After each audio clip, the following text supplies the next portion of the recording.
الحمد لله نحمده ونستعينه ونستغفره ونؤمن به ونتوكل عليه ونعوذ بالله من شرور أنفسنا ومن سيئات أعمالنا من يهده الله فلا مضل له ومن يضلل فلا هادي له ونشهد أن لا إله إلا الله وحده لا شريك له ونشهد أن سيدنا وحبيبنا وشفيعنا وسندنا محمدا عبده ورسوله صلى الله تعالى عليه وعلى آله وأصحابه وبارك وسلم تسليما كثيرا كثيرا. أما بعد فأعوذ بالله من الشيطان الرجيم. بسم الله الرحمن الرحيم. لقد من الله على المؤمنين إذ بعث فيهم رسولا من أنفسهم يتلو عليهم آياته ويزكيهم ويعلمهم الكتاب والحكمة وإن كانوا من قبل لفي ضلال مبين.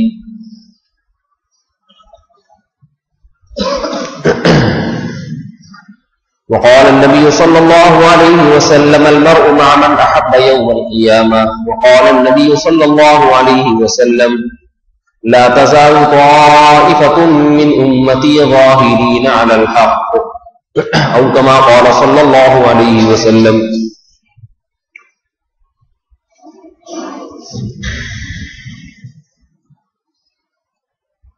قرآن مجید میں اور احادیث صحیحہ میں اللہ رب العزت نے اہل ایمان کو اہل اللہ کی صحبت، اہل اللہ سے محبت، اس کا بہت تاکید کے ساتھ حکم دیا ہے.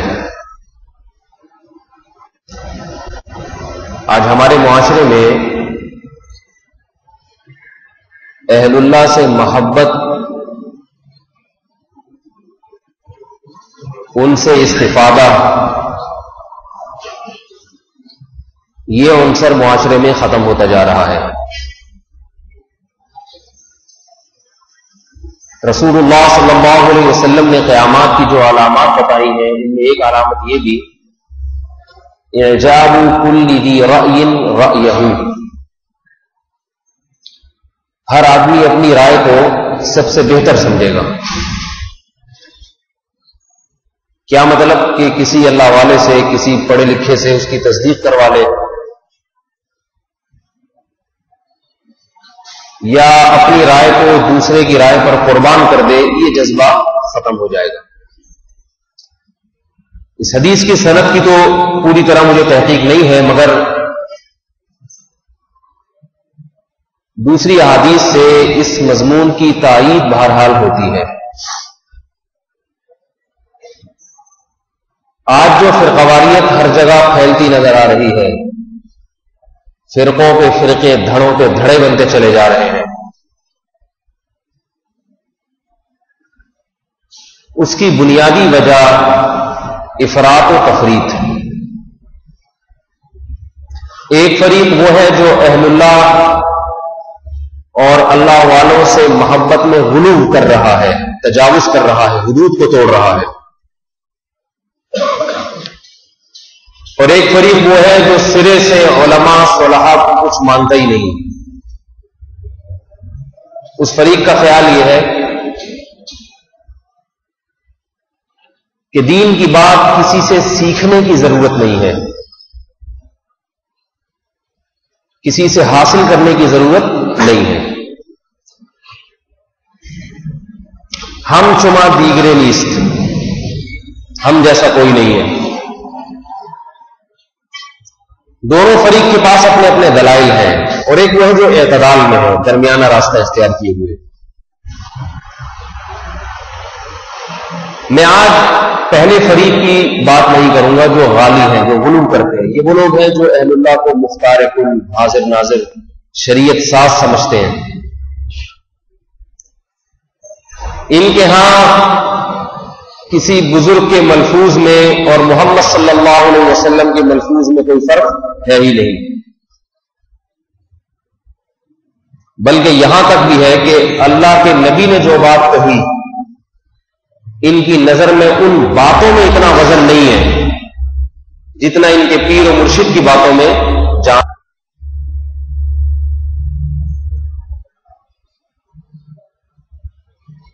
ایک شخص کو خواب آیا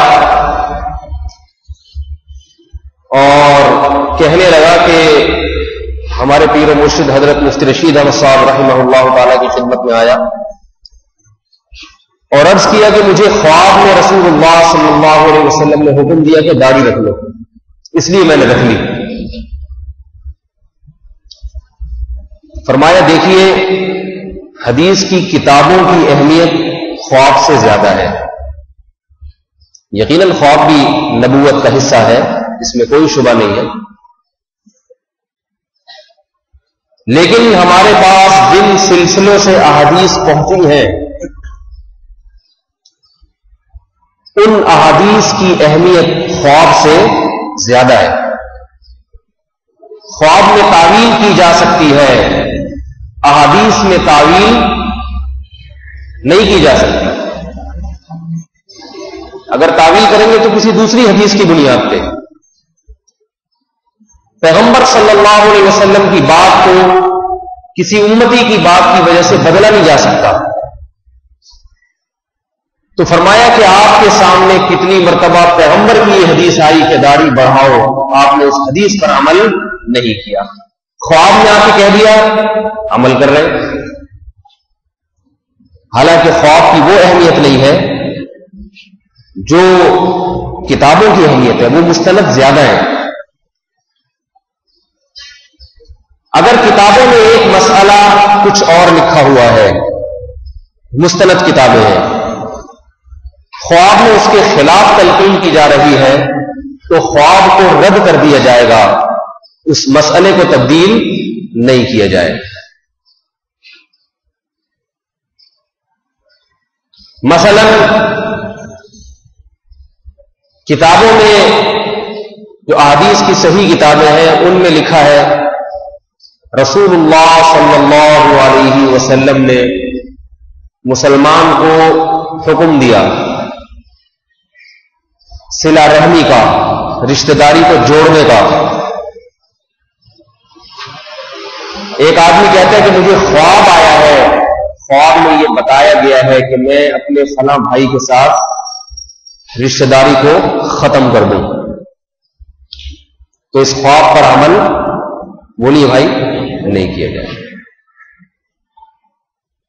خواب نبی علیہ السلام بھی خواب میں کیوں نہ آئے ہو؟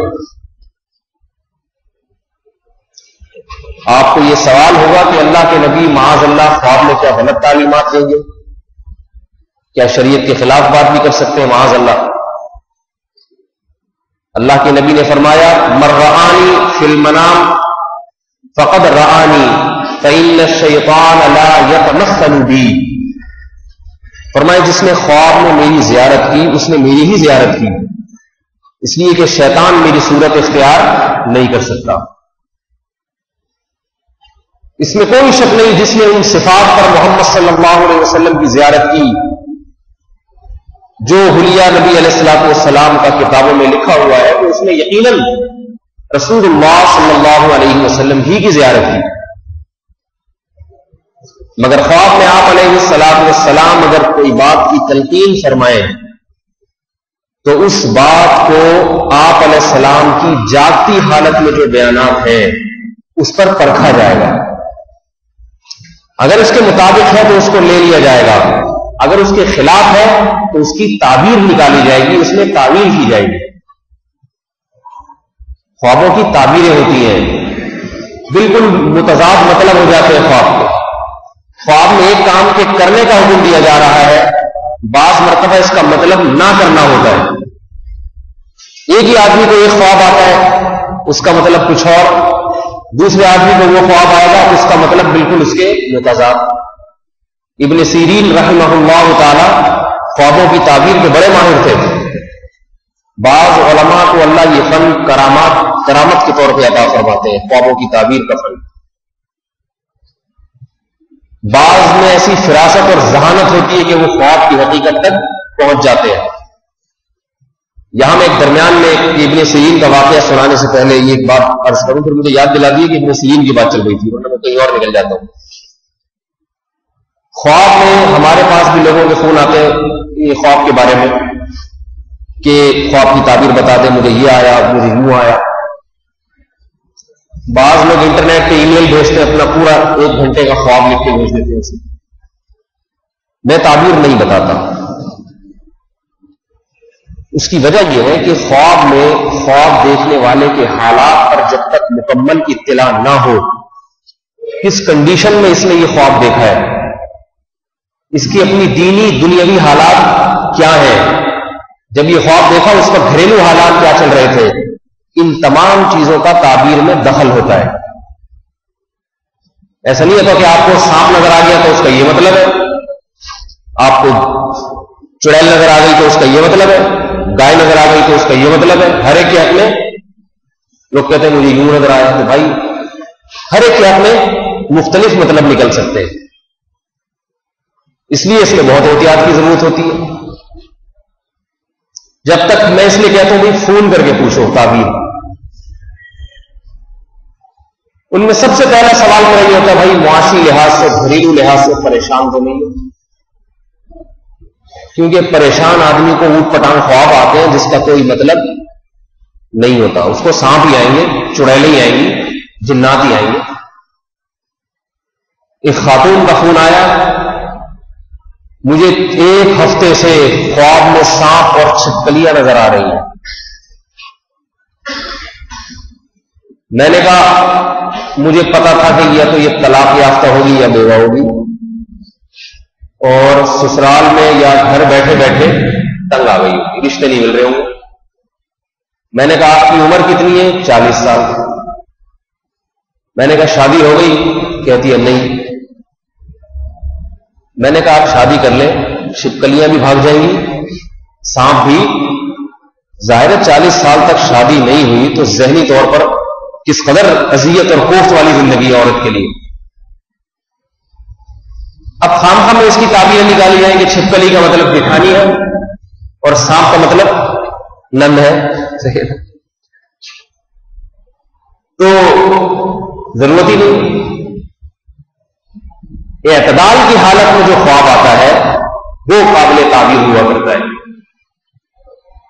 بعض لوگوں کو خواب آ جاتا ہے رات کو جنات نظر آ رہے ہیں، چڑیلیں بار بار مردے نظر آ رہے ہیں. میں فوراً تعبیر نہیں بتاتا.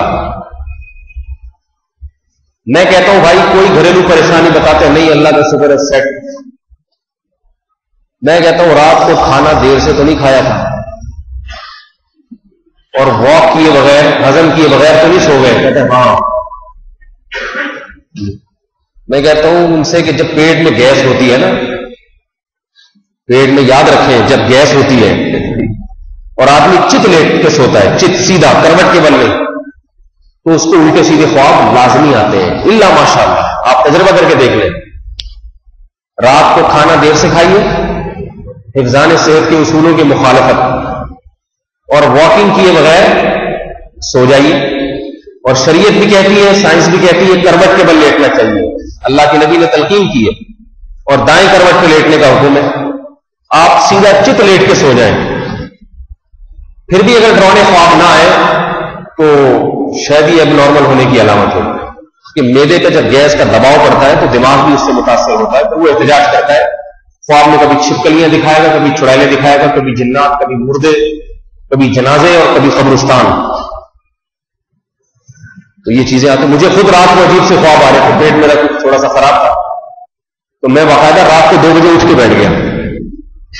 مجھے نظر آ رہا ہے کہ ایک سانپ پہ جن چڑھا ہوا ہے اور میں جن اتار رہا ہوں. صحیح. پیٹ میرا خراب ہے مگر جن اس پہ چڑھا ہوا ہے. بس جن کی زیارت کسی بھی طریقے سے ہونی ہے، پیٹ خراب، تو باقاعدہ گھبرا کے اٹھ کے بیٹھ گیا. تو ایسے خوابوں کی تعبیریں نہیں ہوتی. جو بعض لوگوں کو نمبر بنانے کا شوق ہوتا ہے، ایک خواب سینٹر کھولا ہوا ہے انہوں نے، سنا ٹی وی پہ بھی ایسے چینل آتے ہیں، کوئی بھی پرچے لکھ کے بھیجنا مجھے یہ نظر آیا تو اس کی تعبیر نکال دی، یہ ہے چینل چل رہے ہیں، پیسہ کما رہے ہیں۔ دیکھو ڈاکٹر جو حقیقی ڈاکٹر ہوگا، آپ جا کے اگر کہو گے میرے سر میں درد ہے، فوراً دوا نہیں بنا کے دے گا، اس کی وجہ پوچھے گا بھائی کیوں ہے، نیند پوری نہیں ہوئی ہے تو پہلے سو جاؤ، یہ درد خود بخود ٹھیک ہو جائے گا۔ گلا خراب ہے اس کی وجہ سے درد ہو رہا ہے، بخار ہے تو اس کا علاج کرے گا، ہر ایک کو ایک لاٹھی سے ہانکنے کی کوشش نہیں کرے گا۔ خوابوں کی تعبیر میں بھی ہر شخص کے حالات مختلف، بہت ساری وجوہات ہیں، ان وجوہات میں سے کوئی وجہ بھی نہ ہو پھر خواب کی تعبیر بتائی جاتی ہے۔ ایک آدمی روزانہ امریکہ جانے کی کوشش میں ہے، خواب میں اب وہ امریکہ گھوم رہا ہے، اس کی کوئی تعبیر نہیں ہے۔ اس کا مطلب ہے تم دماغ میں یہی لے کے جاگتے اور سوتے ہو تو پھر امریکہ ہی آئے گا خواب میں۔ اب ہمیں فون کرے کہ حضرت میں خواب میں امریکہ گھوم رہا تھا اور میں اسے تعبیر بتا دوں کہ آسٹریلیا کا ویزا تو انشاءاللہ آپ کو مل ہی جائے گا، یہ غلط تعبیر ہوگی، اس لیے کہ آپ نے اس خواب دیکھنے والے کے پورے حالات ہی پوچھے، اس صبح شام یہی چیز دیکھ رہا ہے، یہی سوچ رہا ہے، یہی سوچ لے کے سوئے گا، خواب میں بھی یہی آئے گا۔ اس لیے میرے بھائی یہ جاہل لوگ جو ہوتے ہیں نا، جاہل لوگ، ان سے بچا کریں۔ ابن سیرین رحمت اللہ علیہ کے پاس ایک شخص آیا، کہا کہ میں نے خواب دیکھا ہے کہ میری چارپائی کے نیچے آگ جل رہی ہے۔ خواب کیا آیا اسے کہ میری چارپائی جہاں میں سو رہا ہوں اس کے نیچے آگ جل رہی ہے۔ ابن سیرین رحمہ اللہ تعالی نے تعبیر یہ بتائی کہ تمہارے مکان کی چھت گرنے والی ہے، اپنا سامان یہاں سے باہر نکال لو۔ اس نے نکالا سامان اور چھت گر گئی۔ چند مہینوں کے بعد ایک اور شخص آیا، اس نے حضرت سے عرض کیا کہ حضرت میں نے خواب دیکھا کہ میری چارپائی کے نیچے آگ جل رہی ہے۔ فرمایا کھودو، اس کے نیچے کوئی خزانہ دفن ہے، کچھ دفن ہے تمہارے چارپائی کے نیچے، جگہ کو کھود کے دیکھو۔ کھودا تو خزانہ نکلا۔ کسی نے پوچھا حضرت 6 مہینے پہلے ایک آدمی آیا، یہی خواب اس نے بتایا، اس کی چھت گرا دیا آپ نے، 6 مہینے بعد جو آ رہا ہے اس کے خزانہ نکل گیا، یہ کیا ماجرا ہے؟ فرمایا پہلا آدمی جس نے خواب دیکھا تھا، شدید گرمی کے موسم میں آگ دیکھی تھی، اس کو جو آگ نظر آئی تھی شدید گرمی میں آگ، یہ عذاب کی علامت ہے، رحمت کی علامت نہیں ہے۔ مجھے اندازہ ہوا کہ اس کے ساتھ الٹا معاملہ ہونے والا ہے۔ اور دوسرے کے جو خواب آئے وہ شدید سردیوں میں آگ دیکھی ہے۔ شدید سردی میں آگ بہت بڑی رحمت اور نعمت ہے، وہ آگ کے متلاشی ہوتے ہیں۔ اس کے نیچے آگ جل رہی ہے تو اس کے مطلب نیچے ہی اللہ کی کوئی رحمت اس کے لیے موجود ہے۔ تو دیکھیں صرف موسموں کے فرق سے خواب کی تعبیر میں فرق پیدا ہو گیا۔ جب بات خواب کی چل رہی ہے تو جلدی ایک مسئلہ خواب سے متعلق بتا دو۔ ارادہ تو یہ ہوتا ہے نا عوام کے فائدوں کو، جنرل نالج کے لیے تو ہم بیٹھے نہیں ہیں، صحیح ہے، کوئی لیکچر تو ہے نہیں کہ آپ نے امتحان دینا اس موضوع پہ تیاری، جو مفید باتیں سامنے آتی ہیں تو آ جائے۔ حدیث میں آتا ہے رسول اللہ صلی اللہ علیہ وسلم نے فرمایا خواب کی تعبیر کے بارے میں، حدیث کا مفہوم ہے کہ خواب اس وقت تک معلق رہتا ہے، لٹکا رہتا ہے جب تک اس کی تعبیر نہ بتا دی جائے، لہذا جیسی تعبیر بتا دی جائے گی اسی کے مطابق خواب پھر وہی معاملہ ہوگا۔ قضی الامر الذی فیہ تستفتیان، یوسف علیہ السلام کے پاس جیل میں جب 2 قیدی آئے تعبیر پوچھنے کے لیے، ایک نے کہا انی ارانی آصر خمرا، اے یوسف میں خواب دیکھتا ہوں کہ میں شراب نچوڑ رہا ہوں۔ دوسرے نے کہا کہ میں خواب دیکھتا ہوں کہ میرے سر پہ روٹیوں کا ٹوکرا رکھا ہے اور پرندے اس ٹوکرے سے اٹھا کے لے جاتے ہیں، آپ ہمیں اس خواب کی تعبیر بتائیے۔ یوسف علیہ السلام نے فرمایا کہ جو شراب نچوڑ رہا ہے اس کو رہائی ملنے والی ہے اور وہ بادشاہ کے لیے اسی طرح شراب نچوڑ کے اس کو پلایا کرے گا جیسے پہلے پلایا کرتا تھا. اور جس کے سر پہ روٹیوں کا ٹوکرا رکھا تھا یسلبو اسے سولی پہ لٹکایا جائے گا. فتأکل الطیر من راسہ اور پرندے اس کے سر کو نوچ نوچ کے اس کی لاش میں کھائیں گے. آگے فرمایا قضی الامر الذی فیہ تستفتیان تم نے مجھ سے خواب کی جو تعبیر پوچھی ہے اب یقیناً ایسا ہو کر رہے گا. ایک پیغمبر نے تعبیر بتائی ہے تو جو تعبیر بتا دی اب وہ ہوگی لازم. لہذا اس حدیث سے ایک اصول معلوم ہوتا ہے کہ خواب کی تعبیر ہمیشہ اپنے کسی خیرخواہ سے پوچھنی چاہیے جو صحیح اچھی تعبیر کوشش کرے کہ اچھی تعبیر بتاؤ. جس کو حسد ہوگا آپ سے بغض ہے نفرت ہے وہ اچھے خواب کا بھی الٹا مطلب بیان کرے گا. کہے گا وہی یار تمہاری حرکتیں میں تو پہلے ہی کہتا تھا بندے ہی صحیح نہیں ہوتی. آپ خواب میں دودھ جلیبی بھی اگر کھا رہے ہوں گے نا تو کہہ گے یہ وہی حرکتیں ہیں جو سانپ بن کے جلیبی کی شکل میں آ گئی.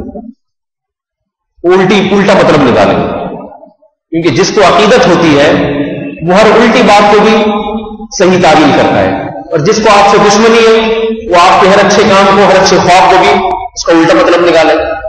وہ جلیبیوں کو بھی لپٹا ہوا سانپ سے تعبیر کرے گا. تو اس کا بڑا دخل ہوتا ہے کہ خواب کی تعبیر کسی ایلے میلے سے نہ پوچھی جائے کسی ماہر سے پوچھی جائے اور ماہر بھی جو خیر خواہ ہو جس میں صلاح کا عنصر زیادہ ہو. اب بات کہاں سے چل رہی تھی جو شروع میں نے شروع کی تھی جو موضوع جی نہیں وہ تو میں نے مکمل کر دیا.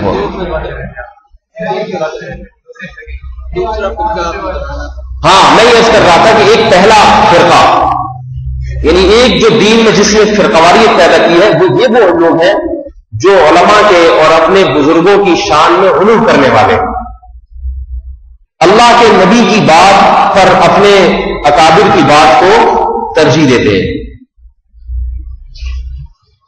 اور شریعت دوسرے نمبر پر اور اپنے سلسلے یہ پہلے نمبر پہ. آج اس کی بہت مثالیں ملتی ہیں. انہیں رسول اللہ صلی اللہ علیہ وسلم کا حکم بتایا جائے تو جی ہمارے پیر صاحب نے تو ہمیں ایسے حکم دیا ہے. تو پیر صاحب اللہ کے نبی سے بڑھ کر تو نہیں ہوئے. پیر صاحب پردہ ہی نہیں کرتے. کتنے مشائخ ایسے ہیں جو ویسے پردہ تو عورت پہ فرض ہوتا ہے مرد پہ نہیں ہوتا. پردہ بیچارہ برقع تو نہیں پہنے گا لیکن یہ کہ احتیاط عورتوں سے. صبح و شام خواتین آ رہی ہیں ان کی زیارتیں ہو رہی ہیں ان کے دوپٹے سونگے جا رہے ہیں. کچھ دن پہلے ایک عامل سے میری ملاقات ہوئی. عامل اور گدھے میں کوئی فرق نہیں ہوتا یاد رکھیں معذرت کے ساتھ.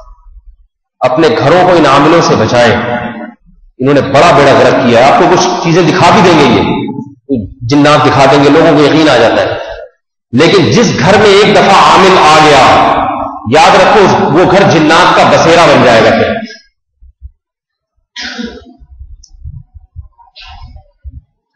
ایک عامل صاحب ملے کچھ دن پہلے اچھے بنے دیندار نیک پرہیزگار آدمی. مجھے نہیں پتا تھا کہ عامل بن گئے اچھے خاصے صحیح آدمی تھے. تو ان کی آنکھوں سے مجھے اندازہ ہوا کہ ان کی سیٹنگ تھوڑی سی آؤٹ ہوئی ہوئی ہے. کچھ آج کل عملیات کر رہے ہیں. تو کسی نے ان سے کہا کہ حضرت کے بارے میں بتائیں کہ حضرت پہ کچھ ہے یا نہیں ہے. میں نے اس سے کہا اللہ کا شکر ہے مجھ پہ کچھ نہیں ہے. تو وہ تصویر نکال کے نا آنکھوں سے یوں کر کے سوچنے لگے کچھ کرنے لگے کہ حضرت پہ دیکھتا ہوں. میں بیٹھا ہوا تھا. میں نے ان سے کہا کہ آپ اپنا عمل کر لیں لیکن ایک بات آپ کو پیشگی بتا دوں میں اگر نہیں ہے نا مجھ پہ آپ اگر یہ کہتے ہیں کہ ہے تو میں یقین نہیں کروں گا. مجھ پہ اللہ کا شکر ہے کچھ بھی نہیں ہے. اور آپ کو میں اللہ کی رحمت پہ نظر رکھتے ہوئے اپنی ذات پہ نہیں اللہ کی رحمت پہ اللہ پہ توکل کرتے ہوئے یہ چیلنج دیتا ہوں کہ آپ کے جتنے عملیات ہیں جتنے جادو ٹونے اور چلے اور کیا کیا ہے آپ سارے میدان میں اتار کے اپنے ساتھ اپنے سمیت جتنے عاملین ہیں سب کو ملا کے مجھے کچھ بھی کر کے دکھا دیں انشاءاللہ، کچھ بھی کر دیں، کوئی جن چڑھا کے دکھا دیں آپ مجھے تو میں آپ کو مان جاؤں گا، اور آپ کو یہ چیلنج آپ کریں پلیز. تو وہ یوں کر کے نا تھوڑا سا سیٹنگ پہ آ گئے. پہلے تو نظریں گھما رہے تھے، لگ رہا تھا کچھ ہونے والا ہے. اس کے بعد جب میں نے یہ دھمکی دی اللہ پہ نظر رکھے تو ایک دم سیٹنگ پہ آ گئے. صحیح ہے نا. پھر مجھے کہنے لگے کہ میں نے ان سے کہا جب ان کا دماغ کو میں نے دیکھا نا خراب ہو رہا ہے، آنکھوں سے پتا چل رہا تھا یہ اچھا بنا شریف آدمی کے دھندوں میں لگ گیا. میں نے کہا دیکھو یہ دھندے چھوڑ دیں، ان سے آپ کا دماغی توازن خراب ہو جائے گا. تو کہنے لگے نہیں عملیات نہیں، ہمیں پتہ نہیں ایک سلسلہ شاذلیہ سے یہ چیزیں ہبا اور عطا ہوئی ہے. سلسلہ پتہ نہیں یہ سلسلہ کہاں سے کس کو عطا ہوا ہے، پہلے تو اس کی تحقیق ہونی چاہیے.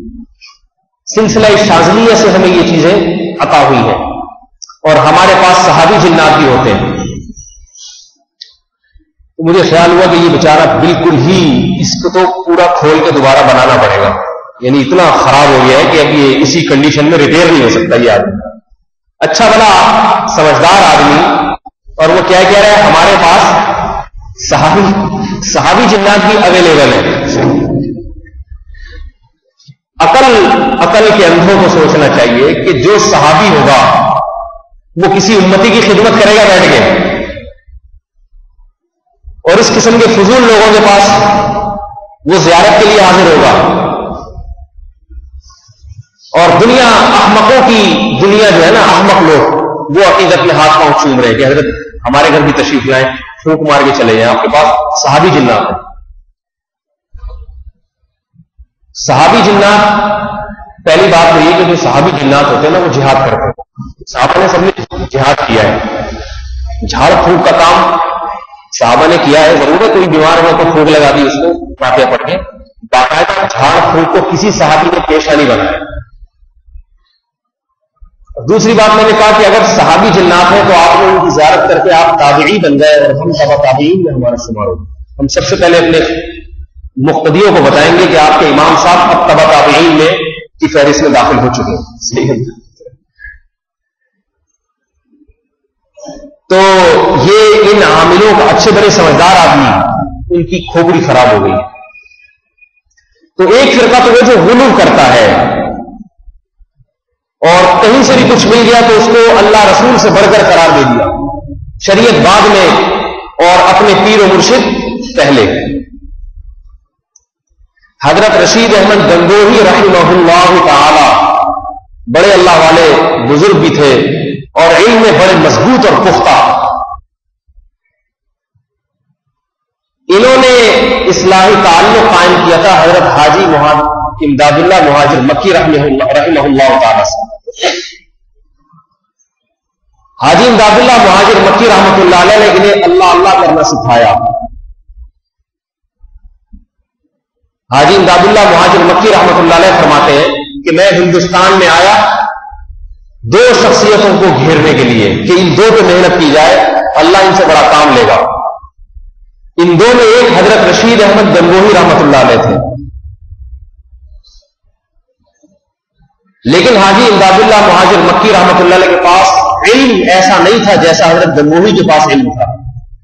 علم میں پختگی اور مضبوطی یہ حضرت گنگوہی رحمۃ اللہ علیہ کے پاس تھی.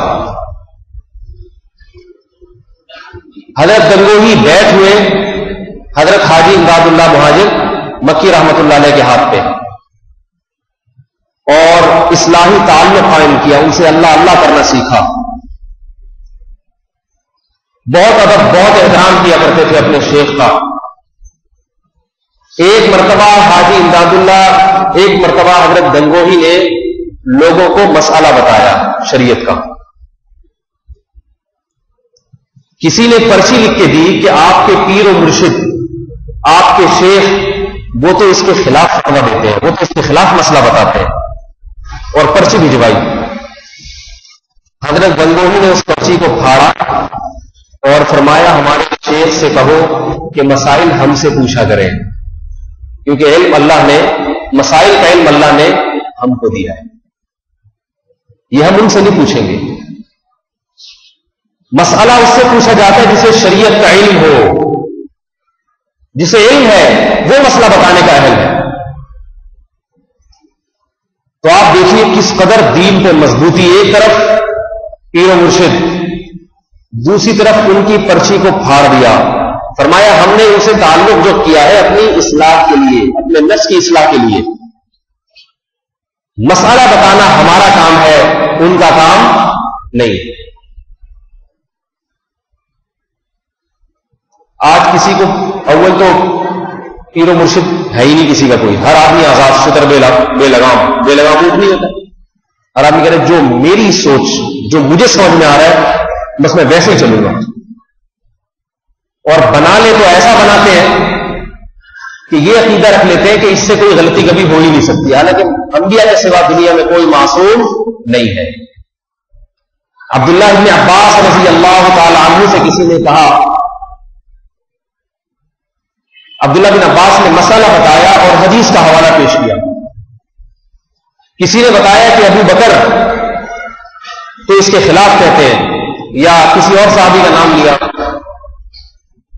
تو حضرت عبداللہ بن عباس نے رسول اللہ صلی اللہ علیہ وسلم کی قبر کی طرف اشارہ کر کے فرمایا اس صاحب قبر کے سوا دنیا میں کوئی بھی ایسا نہیں ہے جس کی سب باتوں کو لیا جائے اور کسی بات کو بھی ترک نہ کیا جائے. یہ صرف نبی علیہ الصلوۃ والسلام کی شان ہے کہ آپ کی تمام باتوں کو لیا جائے گا اور آپ علیہ الصلوۃ والسلام کی کسی بات کو ترک نہیں کیا جائے گا. نبی کے بعد 1400 سال میں کوئی ایسا امتی پیدا نہیں ہوا، نہ ابو بکر، نہ عمر، نہ عثمان، نہ علی، نہ حضرت معاویہ، نہ حسن حسین، نہ کوئی اور صحابی، نہ عبداللہ بن مسعود، نہ عبداللہ بن عباس، نہ زبیر بن عوام، نہ عبداللہ بن عمر، نہ عبداللہ بن عباس. کوئی صحابی نہیں، نہ ابو حنیفہ، نہ شافعی، نہ امام مالک، نہ امام احمد بن حنبل، نہ کوئی اور بزرگ ایسا دنیا میں پیدا ہوا ہے جس کی باتوں کے بارے میں ہمارا یقین ہو کہ ہر بات ان کی زبان سے صحیح نکلی ہے، ان سے غلطی کبھی نہیں ہوئی. ایسا ہمارا عقیدہ صرف اور صرف کس کے بارے میں ہے؟ بولو بھائی، محمد صلی اللہ علیہ وسلم کے بارے میں. امام ابو حنیفہ رحمہ اللہ تعالی فرماتے ہیں اذا صح الحدیث فهو مذهبی اذا وجدتم قولی، جب تم میرے کسی قول کو حدیث کے خلاف پاؤ فضربوه علی الجدار، تو میرے اس قول کو دیوار پہ دے مارو. لہذا یہ عقیدہ اپنے اکابر کے بارے میں رکھنا کہ ان سے کبھی غلطی نہیں ہو سکتی اور ان کی زبان سے نکلی ہوئی ہر بات درست ہے، یہ عقیدہ رسالت اور نبوت میں شرک ہے. ایک شرک اللہ کے ساتھ ہوتا ہے، ایک شرک رسول کے ساتھ ہوتا ہے. کسی میں وہ صفات جو صرف اللہ کے پیغمبر کی خصوصیت ہے، اور اللہ کے پیغمبر سے بھی یاد رکھیں خطا کا امکان تھا، مگر جب خطا ہوئی اللہ نے فوراً اس کی اصلاح فرما دی تاکہ امت اس خطا پہ باقی نہ رہے. تو یہ عقیدہ کہ اللہ اس کے رسول صلی اللہ علیہ وسلم کے سوا دنیا میں کوئی بھی معصوم، بولو بھائی، نہیں. لہذا بعض لوگ تو گمراہ ہوئے اس عقیدے کی بنیاد پہ کہ پیران پیر نے جو لکھ دیا وہ پتھر پہ لکیر. اب ہماری بحثیں ہوتی ہیں، ہم قرآن حدیث کے دلائل لے رہے ہیں، وہ آگے سے کیا کہتے ہیں فلاں بزرگ نے یہ لکھا، فلاں بزرگ نے یہ لکھا. اب میرے بھائی بزرگوں کا تو سلسلہ 1400 سال میں بہت طویل ہے، کس نے کیا لکھا، کس نے کیا لکھا. اب ہم کہیں بھائی ان بزرگ نے یہ بات درست نہیں لکھی، ان سے غلطی ہوئی ہے، تو کہتے ہیں توبہ توبہ، گستاخ اولیاء. صحیح ہے، گستاخ اولیاء. اتنے بڑے بزرگ کے بارے میں کہہ دیا کہ یہ غلط کہہ رہے ہیں، اور یہ مولوی آج کا خبر کی صدی میں بیٹھ کے کہہ رہے ہیں کہ میں صحیح ہوں وہ غلط ہے. تو ان سے کہتا ہوں بھائی ان بزرگ کے علاوہ کو بھی تو دیکھو، ان نے یہ لکھا ہے تو ان کے علاوہ نے اس کے خلاف لکھا ہے. جس کی بات اللہ رسول کی موافق نظر آئے گی اسی کو لیا جائے گا، جس کی اللہ رسول کے خلاف نظر آئے گی اس کی بات کو ترک کیا جائے گا، اور اس کی شان میں گستاخی نہیں کی جائے گی، بلکہ یہ تعویل کی جائے گی کہ انہوں نے جو سمجھا اس کے مطابق بتایا، یا ممکن ہے ان کے پاس یہ حدیث ہی نہ پہنچی ہو. ایک فریق تو یہ ہے. دوسرا فریق وہ ہے جو اہل علم کے استفادہ اور ان کی اتباع میں عار اور ذلت محسوس کرتا ہے. وہ یہ کہتا ہے کہ مجھے قرآن اور حدیث سمجھنے کے لیے علماء کی صحبت کی، علماء کے سامنے دوزانوں ہو کر بیٹھنے کی، ان سے علم حاصل کرنے کی اور ان کی اتباع کی چندہ ضرورت نہیں ہے. اس کا یہ دعویٰ ہے کہ یہ سارے مولوی غلط، ممکن ہے آپ لوگ سے بھی اس قسم کے لوگ صبح شام ملتے ہو کہ مولویوں کے پیچھے چھپ جانا چھوڑ دو.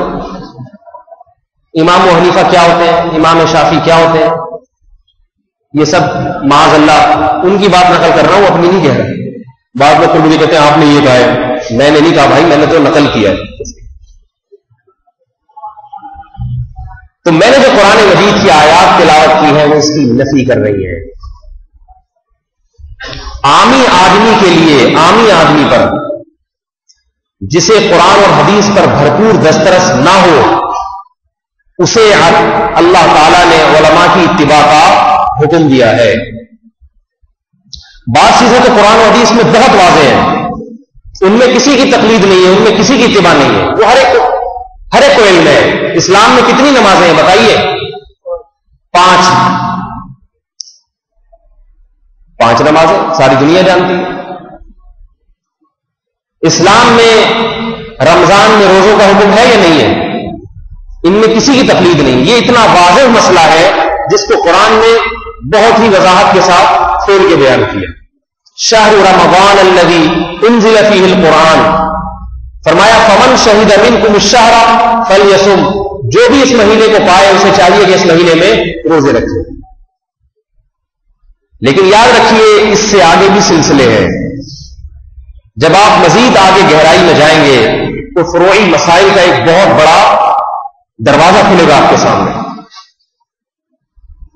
یہ چیز جائز ہے یا ناجائز, یہ حلال ہے یا حرام. اس معاملے میں آپ اگر براہ راست قرآن و حدیث سے استفادہ شروع کر دیں گے تو آپ کو یہ نہیں پتا چلے گا کہ قرآن کی یہ آیت منسوخ ہے یا ناسخ ہے. ایک صاحب میرے پاس آئے اور کہنے لگے کہ حدیث میں آتا ہے, میں کسی کی خدا نخواستہ نفی نہیں کر رہا, یاد رکھیے یہ تو فروعی مسائل ہیں, ان میں اختلاف تو 1400 سال سے چل رہا ہے اور آج تک قیامت تک چلتا رہے گا, اس میں کوئی غرض نہیں ہے. صحیح بخاری کی حدیث پیش کی کہ رسول اللہ صلی اللہ علیہ وسلم نے فرمایا کہ امام کے پیچھے جو شخص قرات نہیں کرتا, جو شخص لا صلاۃ الا بفاتحۃ الکتاب, جو سورہ فاتحہ کی تلاوت نہیں کرتا اس کی سرے سے نماز ہی نہیں ہے. لہذا امام کے ابتدا میں بھی آپ کو چاہیے کہ آپ سورہ فاتحہ کی تلاوت کریں. اس نے کہا دیکھو یہ حدیث ہے, اور لوگوں کو دکھا رہا تھا کہ علماء سے پوچھنے کی ضرورت نہیں ہے, مولویوں سے پوچھنے کی ضرورت نہیں ہے, یہ حدیث ہے تو بس پڑھ لیا کرو. میں نے ان سے کہا, میں نے کہا دیکھیں آپ خود مختار بننے کی کوشش نہ کریں, آپ اس مسئلے میں علماء کی اتباع کریں, کیونکہ یہ مسائل کے بعد ہے, اس میں آپ مار کھا جائیں گے, شکست کھا جائیں گے. پیچیدہ مسائل نہیں جی, آپ کو آتا ہی کچھ نہیں, ٹہلا رہے ہیں, ٹٹھا رہے ہیں. میں نے ان سے کہا کہ اچھا پھر قرآن میں آتا ہے اذا قرئ القرآن فاستمعوا له وانصتوا, جب قرآن کی تلاوت کی جائے تو غور سے سنو, خاموش رہو. اس کا کیا جواب ہے آپ کے پاس؟ کہہ رہے ہیں حدیث میں تو آتا ہے نا فاتحہ پڑھو. میں نے کہا قرآن کہہ رہے ہیں کہ چپ رہو. کیا میں آپ کے سامنے حدیث پیش کر رہا ہوں؟ تو میں نے کہا میں کیا پیش کر رہا ہوں, میں قرآن پیش کر رہا ہوں. کہہ رہے ہیں اس کا یہ مطلب نہیں ہے جو آپ بتا رہے ہیں. میں نے کہا پھر اس حدیث کا وہ مطلب نہیں ہے جو آپ بتا رہے ہیں. کہہ رہے نہیں آپ حدیث میں تعویل کر رہے ہیں. تو میں نے کہا پھر آپ قرآن میں تعویل کر رہے ہیں. یہ تو علم کی حالت ہوتی ہے, علم کی حالت. 4 باتوں کے بعد ہوا نکلنا شروع ہو جاتی ہے, اور دعویٰ یہ ہے کہ میں کسی عالم کی اتباع. دیکھو دونوں مذاہب ہیں. امام شافعی رحمۃ اللہ علیہ کا مذہب یہی ہے کہ امام کے پیچھے فاتحہ پڑھی جائے. امام ابو حنیفہ کا مذہب یہی ہے کہ امام کے پیچھے فاتحہ نہ پڑھی جائے. ہم عوام سے کہتے ہیں کہ آپ براہ راست ان مسائل میں الجھنے کی کوشش نہ کریں, کیونکہ قرآن مجید سے مسائل کا استنباط یہ آسان کام نہیں ہے. یہ جو قرآن کی آیت ہے نا وَلَقَدْ يَسَّرْنَا الْقُرْآنَ لِلذِّكْرِ, ہم نے قرآن کو آسان کر دیا ہے. اس میں بتایا ہے کہ مسائل کے لیے آسان نہیں, کہ ذکری نصیحت حاصل کرنے کے لیے آسان کیا ہے. مسائل کے بارے میں قرآن میں دوسری آیت ہے وَأَنزَلْنَا إِلَيْكَ الذِّكْرَ, اے نبی ہم نے آپ کی طرف نصیحت کو نازل کیا, قرآن کو نازل کیا. لِتُبَيِّنَ لِلنَّاسِ, آپ کھول کھول کے لوگوں کے سامنے بیان کریں کہ ان کی طرف کیا نازل ہوا ہے. اور اتنا بھی کافی نہیں ہے, وَلَعَلَّهُمْ يَتَفَكَّرُونَ, اس کے بعد ان کو بھی غور و فکر اور تدبر سے کام لینا پڑے گا. اور تدبر ہمیشہ وہی کرتے ہیں جو تدبر اور فکر کے اہل ہوتے ہیں. نمبر 1, فکر تدبر کے لیے ضروری ہے کہ جس چیز میں تدبر کیا جا رہا ہے اس کا علم کامل طور پر ان کے سینے میں محفوظ ہو. تدبر کریں گے قرآن اور حدیث میں، قرآن اور حدیث کا مکمل علم ان کے پاس ہونا چاہیے. دوسری چیز، علم کے ساتھ ساتھ وہ دماغی صلاحیت استنباط کی صلاحیت کہ کس طرح سے مسئلے کو قرآن و حدیث سے استنباط کیا جاتا ہے، یہ صلاحیت ہونا ضروری ہے. دونوں میں سے ایک چیز بھی اگر، بلکہ ایک تیسری شرط بھی ہے، تقویٰ اور للہیت، اللہ کا خوف. ان تینوں چیزوں میں سے ایک چیز بھی اگر نہیں ہوگی تو پھر یہ آدمی تفکر اور تدبر کا اہل ہی نہیں ہے. دیکھو ڈاکٹروں کے سامنے جب کوئی میڈیکل علم میں نیا مسئلہ آتا ہے، کوئی نئی بیماری آتی ہے، تو غور و فکر کرتے ہیں نا. کس میں غور و فکر کریں گے؟ کتابوں میں دیکھیں گے، تحقیقات دیکھیں گے. تو یہ ڈاکٹر بھی کریں گے، عامی آدمی نہیں کرتا. اس لیے کہ جس چیز میں تحقیق کی جا رہی ہے اس کا علم ان کے پاس ہے، میرے اور آپ کے پاس نہیں ہے. اور ان میں آگے وہی ڈاکٹر نکلیں گے، علم تو بہت سو کے پاس ہوگا، مگر تحقیق انہی کے سامنے آئے گی جن کے پاس بہترین دماغ اور ذہانت بھی ہوگی. یہ کام مسائل کے استنباط کا 15ویں صدی میں سے نہیں ہے، یہ رسول اللہ صلی اللہ علیہ وسلم کے دور سے شروع ہو چکا ہے. ضرورت اس وقت سے تھی، اسی وقت سے مسائل کا، قرآن و حدیث سے مسائل کو نکالنا اور عوام کے سامنے لانا اس کو، یہ کام آج نہیں ہوا. سب سے پہلے اجتہاد صحابہ کرام نے کیا ہے. حضرت عمر ابن خطاب رضی اللہ تعالی عنہ کے سامنے ایک مسئلہ حضرت عمر نے بیان کیا، صحیح بخاری کی حدیث ہے. میں بتا رہا ہوں کہ مسائل کا مسئلہ کتنا نازک ہوتا ہے، فروعی مسائل کا مسئلہ. حضرت عمر رضی اللہ تعالی عنہ نے کہا، اور مسئلہ بتایا، قانون بنایا کہ جس عورت کو اس کا مرد 3 طلاقیں دے دے، تو مسئلہ یہی ہے کہ وہ عورت عدت اپنے شوہر کے گھر گزارے گی، شوہر اسے اپنے گھر سے نکال نہیں سکتا. حضرت فاطمہ کھڑی ہوئی، فاطمہ بنت قیس کھڑی ہوئی اور عرض کیا کہ میں نے رسول اللہ صلی اللہ علیہ وسلم سے یہ بات سنی ہے کہ جس عورت کو طلاق بائن ہو جائے، 3 طلاقیں ہو جائیں، اس کے لیے نہ نفقہ ہے اور نہ سکنا. سکنا کہتے ہیں رہائش بھی نہیں ملے گی، اور عدت کے دوران اس کو نان نفقہ بھی شوہر کی طرف سے نہیں ملے گا. حوالہ کس کا دیا؟ محمد صلی اللہ علیہ وسلم کا، کہ نبی علیہ الصلوۃ والسلام نے یہ فیصلہ کیا ہے. حضرت عمر نے رجوع نہیں کیا اپنی بات سے، حالانکہ حوالہ پیغمبر صلی اللہ علیہ وسلم کو دیا جا رہا ہے. حضرت عمر نے فرمایا، لا ندع کتاب اللہ و سنت نبینا بقول امرأۃ لا ندری احفظت ام نسیت. لوگوں سے کہا کہ لوگوں، میں ایک عورت کے کہنے پر اللہ کی کتاب اور نبی کے طریقے کو ترک نہیں کر سکتا، کیونکہ قرآن کہہ رہا ہے وَلِلْمُطَلَّقَاتِ مَتَاعٌ بِالْمَعْرُوفِ وَإِذَا طَلَّقْتُمُ النِّسَاءَ فَطَلِّقُوا يَا أَيُّهَا النَّبِيُّ إِذَا طَلَّقْتُمُ النِّسَاءَ فَطَلِّقُوهُنَّ لِعِدَّتِهِنَّ اور آگے فرمائے لَا تُخْرِجُوهُنَّ مِن بُيُوتِهِنَّ. قرآن کہہ رہے کہ جب عورت کو طلاق ہو جائے، اللہ فرماتے ہیں طلاق یافتہ کو اپنے گھر سے نہ نکالو، وَلَا يَخْرُجْنَ اور وہ خود بھی نہ نکلے. یہ جو ہمارے معاشرے میں دستور ہے نا، طلاق دیے دھکے دے کے باہر نکال دیا، یہ جاہلوں کا دستور ہے. مسلمانوں کو شریعت نے اس کی اجازت نہیں دی. تو حضرت عمر نے فرمایا کہ اللہ فرما رہے ہیں کہ طلاق یافتہ عورت کا نان نفقہ اور رہائش کس کے ذمے ہے؟ طلاق دینے والے مرد کے ذمے، جب تک عدت پوری نہیں ہو جاتی. قرآن یہ کہہ رہا ہے، اور اس میں قرآن نے کوئی فرق نہیں کیا کہ طلاق بائن ہو یا طلاق رجعی ہو، ہر طرح کی طلاق کے بارے میں. لہذا فرمایا کہ میں اللہ کے اس کلام کو ایک عورت کے کہنے پر ترک نہیں کر سکتا.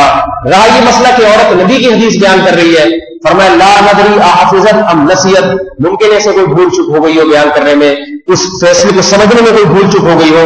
ایک طرف اللہ کی کتاب ہے اور ایک طرف ہمارے سامنے نبی کا وہ طریقہ جو تواتر کے ساتھ ہمارے پاس پہنچا، اس کو ترک نہیں کر سکتے. دیکھو امیر المومنین ہیں، عمر ابن خطاب ہیں، ان کے سامنے چونکہ قرآن کی وہ آیات موجود تھی، لہذا فوراً حدیث سن کے اپنے مسئلے سے رجوع نہیں کیا، علم کامل تھا.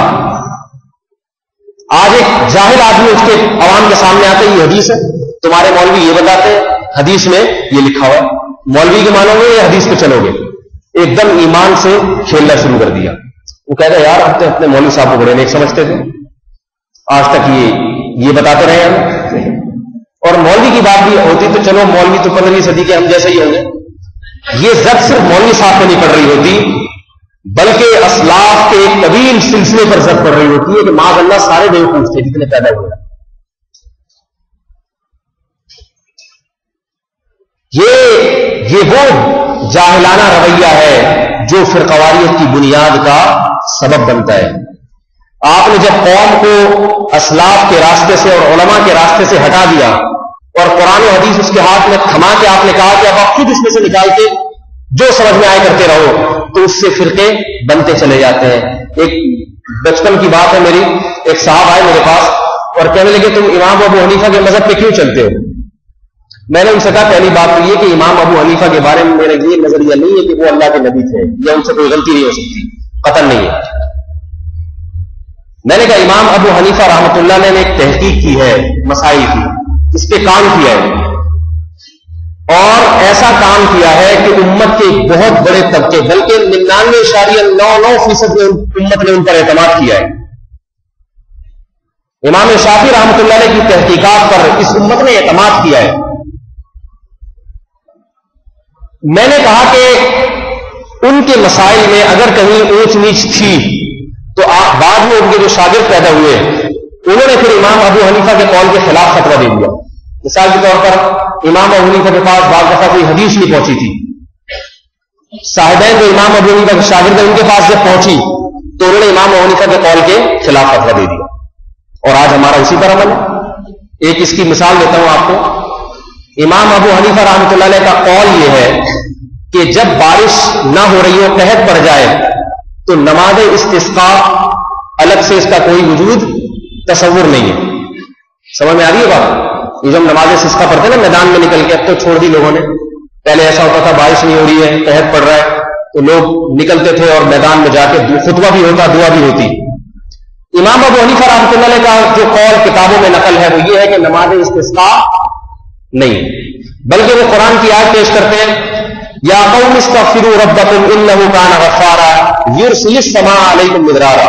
نبی علیہ السلام نے اپنی قوم سے کہا میری قوم گناہوں سے توبہ کرو, اللہ آسمان سے بارش برسائے گا. فرماتے ہیں ہر آدمی اپنے اپنے طور پر اللہ سے توبہ کرے, گناہوں کی بارش خود ہی نازل ہو جائے گی, الگ سے نماز کی ضرورت نہیں ہے. لیکن کیا اس پر عمل ہوتا ہے؟ کیا ہمارے علماء نماز استسقاء کو سنت نہیں سمجھتے؟ حالانکہ حنفی ہیں, حالانکہ امام ابو حنیفہ کے متبعین میں شامل ہیں, پھر بھی نماز استسقاء پڑھتے ہیں. کیوں؟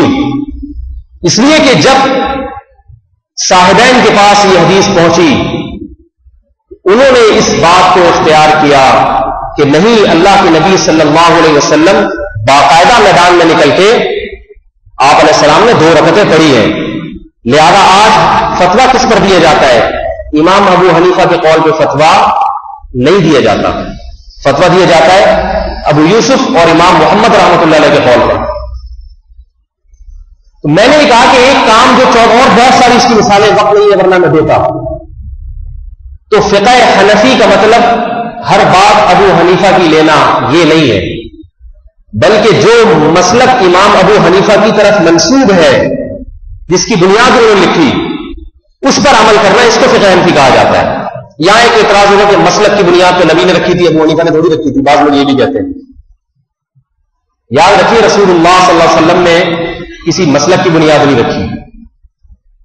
اسلام کی تشریحات میں اختلاف ہوا ہے, جو مسائل کی تشریحات میں, اور وہ ہر صحابہ کے دور میں بھی ہوا ہے, لیکن یہ اختلاف اتنے بڑے پیمانے پر نہیں تھا. صحابہ کے دور میں جس کو جس چیز کی ضرورت ہوتی وہ کسی صحابی سے جا کے, عالم سے جا کے مسئلہ پوچھ لیتا اور اس پر عمل کر لیتا.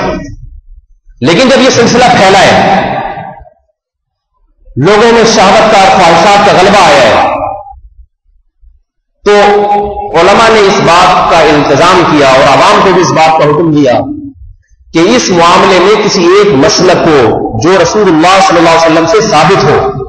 فقہ حنفی کے جتنے مسائل ہیں محمد صلی اللہ علیہ وسلم سے ثابت ہیں, فقہ شافعی کے جتنے مسائل ہیں محمد صلی اللہ علیہ وسلم سے ثابت ہیں, فقہ حنبلی کے جتنے مسائل ہیں محمد صلی اللہ علیہ وسلم سے ثابت ہیں، فقہ مالکیہ کے جتنے مسائل ہیں محمد صلی اللہ علیہ وسلم سے ان کی کوئی نہ کوئی اصل ملتی ہے۔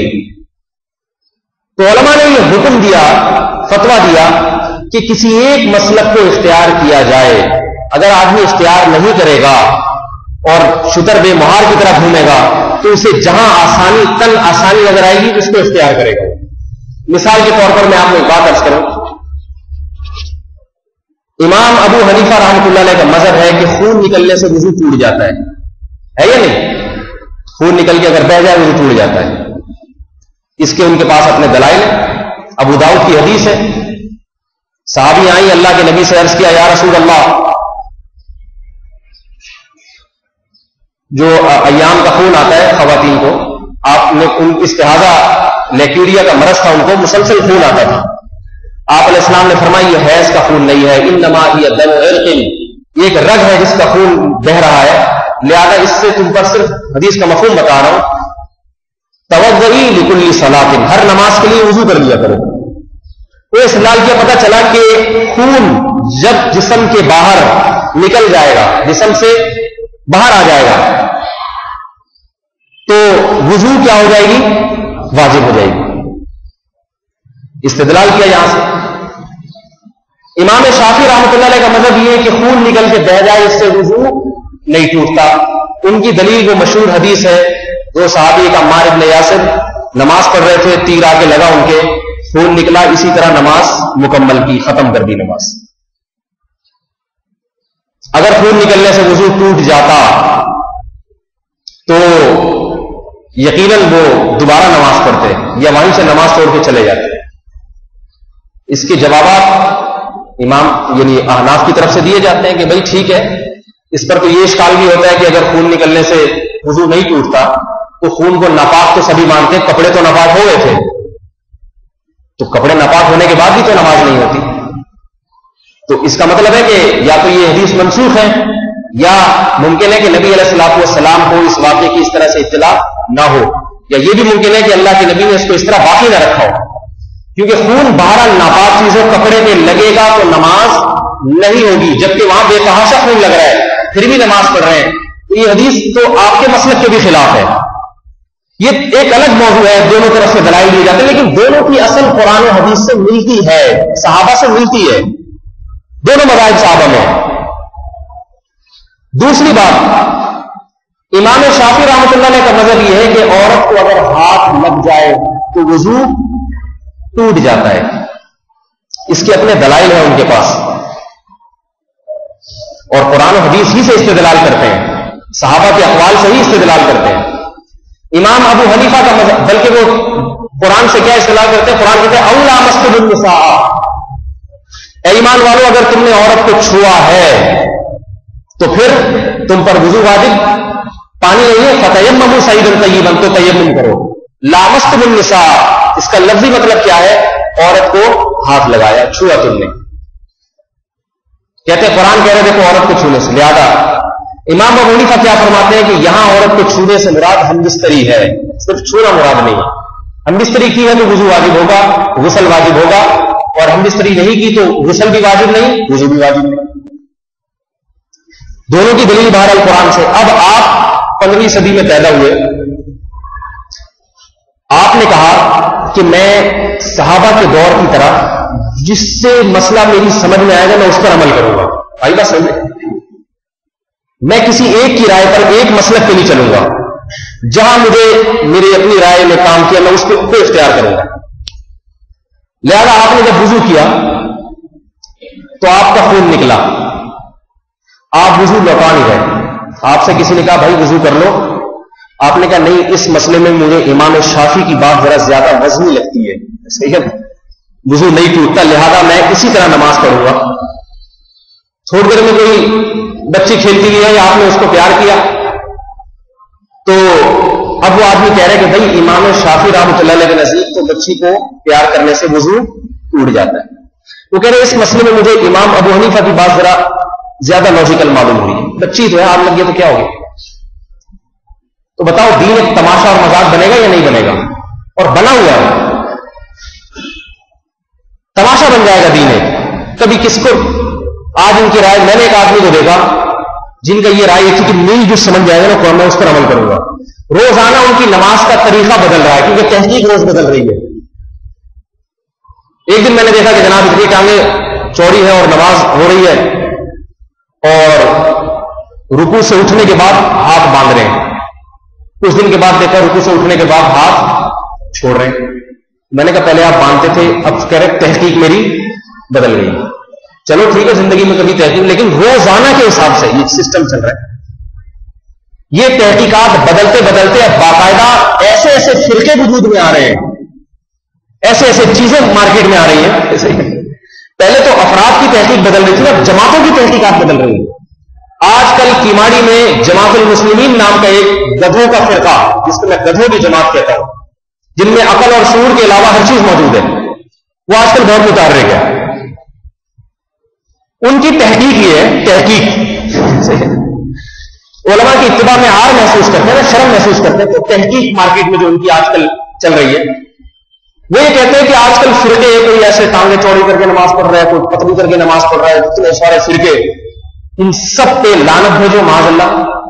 اور میری تحقیق یہ ہے کہ اللہ کے نبی نے حکم دیا کہ 15 آپ علیہ السلام نے فرمایا، صحیح مسلم کی حدیث ہے کہ فرقواریت کے دور میں جماعت المسلمین اور اس کے امام کو لازم پکڑنا.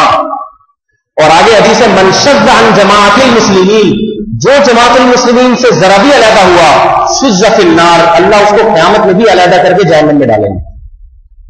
لہذا انہوں نے جماعت المسلمین کے نام سے کیماڑی میں ایک تنظیم بنائی، اس کے امام کو رجسٹر کروایا حکومت سے، نمبر پلیٹ لگوائی، اس پہ رجسٹریشن نمبر، کاغذات ایشو ہوئے، اور اس کے بعد وہ تمام احادیثیں جو جماعت المسلمین کے بارے میں تھی وہ اس پر منتخب کرنا، اپنے فرقے پر منتخب کرنا شروع کر دیں.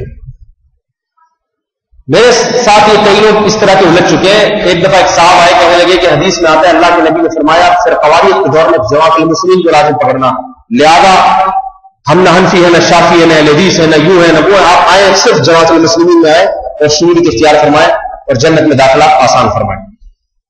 میں نے کہا اللہ کے بندے کیوں پیغمبر پر بہتان باندھتے ہو؟ پیغمبر نے یہ کہا تھا کہ فرقواریت کی دور میں مسلمانوں کی جماعت سے چمٹے رہنا.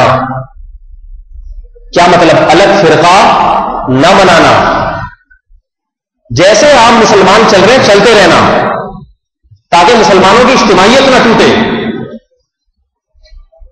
اور رہا یہ اختلاف کہ کوئی ہاتھ اٹھا کے نماز پڑھ رہا ہے، کوئی امام کے پیچھے فاتحہ پڑھ رہا ہے نہیں پڑھ رہا، یہ فرقواریت ہے ہی نہیں. وہ تو صحابہ میں اختلاف موجود تھے. صحابہ میں بعض لوگ رکوع میں جاتے ہوئے ہاتھ اٹھاتے اور بعض ہاتھ نہیں اٹھاتے. عبداللہ بن مسعود رفع الیدین نہیں کرتے تھے، عبداللہ بن عمر رفع الیدین کیا کرتے تھے. لیکن نہ عبداللہ بن مسعود کو جماعت المسلمین بنانے کا خیال آیا اور نہ عبداللہ بن عمر کو جماعت المسلمین بنانے کا خیال ہے. ایک دوسرے کے پیچھے نمازیں نہیں پڑھتے تھے، نہ ایک دوسرے کو کافر کہتے نہ گمراہ کہتے. حضرت عبداللہ بن عباس سے کسی نے شکایت کی کہ حضرت معاویہ ایک رکعت وتر پڑھتے ہیں، اب عبداللہ بن مسعود سے حضرت معاویہ ایک رکعت وتر پڑھتے ہیں اور آپ کہتے ہیں کہ لن تجزی الرکعۃ الواحدۃ فتو کہ ایک رکعت وتر ہوتے ہی نہیں ہیں، آپ 3 سے کم کے قائل نہیں ہیں. تو عبداللہ بن مسعود نے یہ نہیں کہا اچھا قرآن حدیث کے خلاف چل رہا ہے، لہذا فرقواریت پھیل رہی ہے، اب 3 رکعت وتر والوں کی میں ایک الگ سے جماعت بناؤں گا اور اس کا نام رکھوں گا جماعت المسلمین. 1 رکعت وتر والے ایک الگ فرقہ ہو جائیں گے اور 3 والے الگ فرقہ. ایسا نہیں کیا. عبداللہ بن مسعود نے فرمایا دعہ فإنہ فقیہ، فرمایا معاویہ کو اپنے حال کو چھوڑو، وہ فقیہ آدمی ہے. اس کے بعد اپنے دلائل ہوں گے، بس ہمارے دلائل یہ جو آپ کے سامنے رکھ دیے. تو یہ اختلاف صحابہ میں بھی تھے مگر ایک دوسرے کے خلاف کفر کے فتوے نہیں تھے. ایک دوسرے کی ابتدا میں نمازیں پڑھی جاتی تھی اور مل کر اللہ کے راستے میں جہاد کیا کرتے تھے. تو میں نے کہا کہ بدبخت آدمی، اللہ کے نبی نے فرمایا فرقواریت کی دور میں مسلمانوں سے چمٹے رہنا، جو مسلمین ہیں جس راستے پہ چل رہے ہیں ادھر ہی نیا فرقہ نہ بنانا، کیونکہ اللہ کے نبی نے فرمایا جو نیا فرقہ بنائے گا اور مسلمانوں کی جماعت سے ذرا بھی علیحدہ ہوا قیامت میں علیحدہ کر کے جہنم میں ڈالا جائے گا. میں نے کہا آپ نے 2 جرم کیے. نمبر 1 15ویں صدی میں ایک الگ فرقہ بنایا اور دوسری بات اس جہنمیوں کی جماعت کو نام دے دیا جماعت المسلمین کا. فرقہ فرقہ ہی ہوتا ہے، اس پہ کتنا اچھا لیبل کیوں نہ لگا دیا جائے. ہندو اگر اپنی جماعت کا نام جماعت المسلمین رکھ لے اور پھر یہ دلائل دینا شروع کر دے کہ نبی نے فرمایا 15ویں صدی میں جماعت المسلمین کو لازم پکڑنا اور ہم ہیں جماعت المسلمین، تو آپ کیا کہو گے؟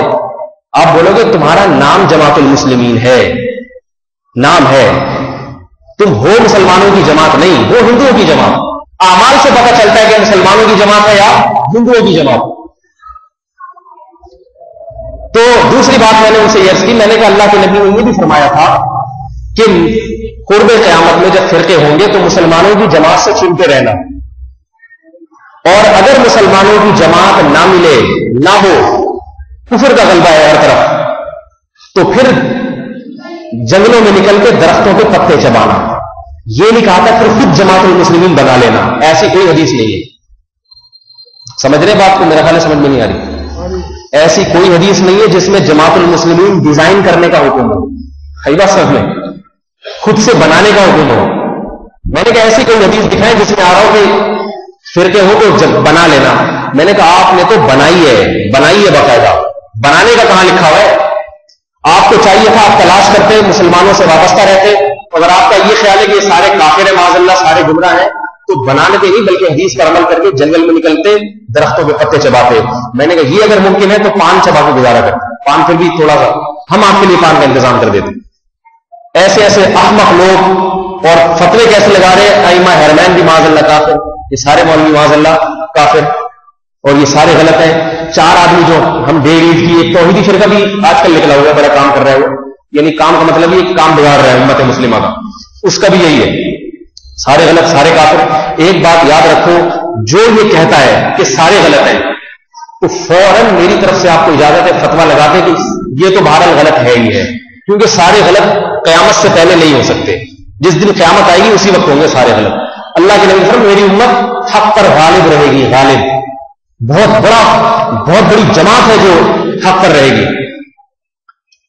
تو یہ نئے نئے فرقے جو ہے نا وہ نکلتے چلے جا رہے ہیں، یہ کیوں ہیں؟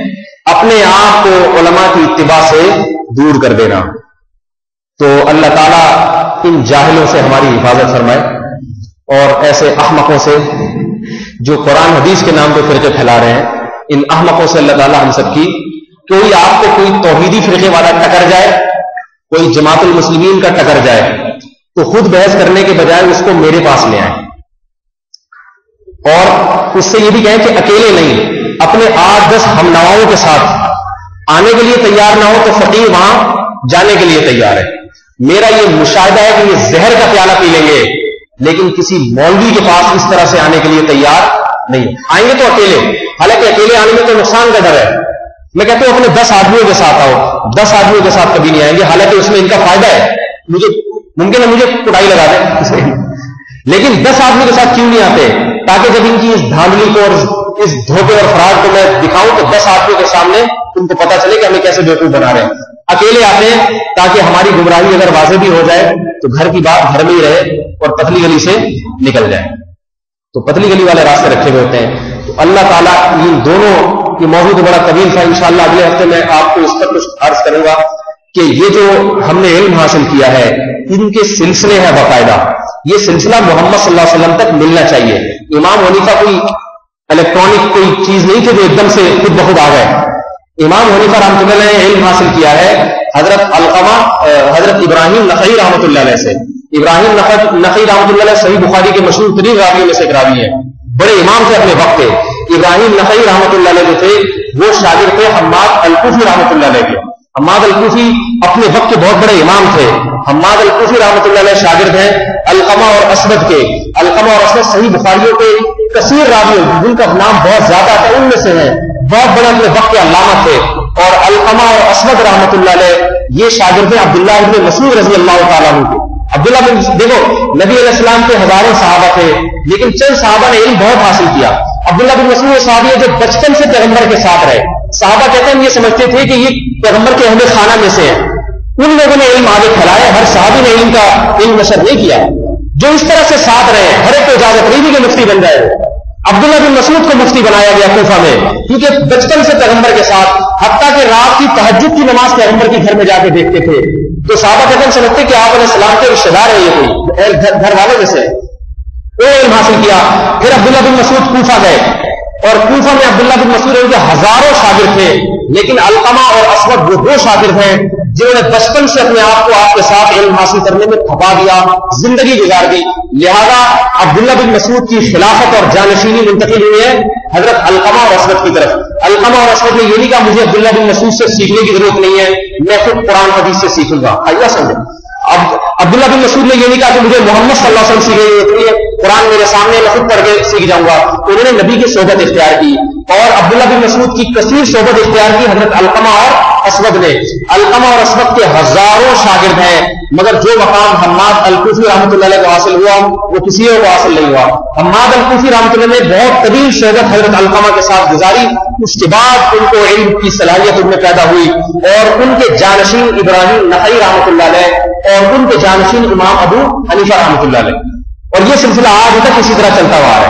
ان درمیان میں ایک بھی ایسا نہیں ہے جس نے اٹھ کے کہا کہ مجھے کسی سے علم حاصل کرنے کی, کسی کے سامنے گھٹنوں کے ساتھ دو زانو ہو کے بیٹھنے کی ضرورت نہیں ہے, میں خود اپنی عقل کی اعتماد کرتا ہوں, میں کسی مولوی کو نہیں مانتا, مجھے علقمہ سے علم حاصل کرنے کی ضرورت نہیں, مجھے ابراہیم نخعی سے علم حاصل کرنے کی ضرورت نہیں ہے. ایسا کوئی نہیں گزرا کہ یہ سارے غلط ہیں, میں ہوں تو نہ پہلے تھا نہ آج ایسا ہو سکتا ہے. اگر آپ کو علم حاصل کرنا ہے, عالم بننا ہے, تو اہل حق علماء کے سامنے دو زانو ہو کے بیٹھنا پڑے گا, اور 2-4 دن نہیں طویل عرصے تک آپ کو ان کی صحبت اختیار کرنی پڑے گی. اس کے بعد آپ اس بات کے اہل ہوں گے کہ آپ یہ کہہ سکیں کہ قرآن و حدیث میں میری یہ تحقیق ہے. اس سے پہلے اگر آپ نے کہا کہ میری رائے یہ ہے تو آپ کی رائے کو اٹھا کے دیوار پہ پھینک دیا جائے گا. ایک آدمی حکیم نہیں ہے, ڈاکٹر نہیں ہے, کلینک کھول کے بیٹھ جائے اور کہے کہ میری رائے یہ ہے کہ اس گولی سے یہ فائدہ ہوگا, لوگ کہتے ہیں تو ہے کون جو تیری رائے کا اعتبار ہو. کوئی اس کو بھنگی کہے گا, کوئی اس کو چرسی کہے گا.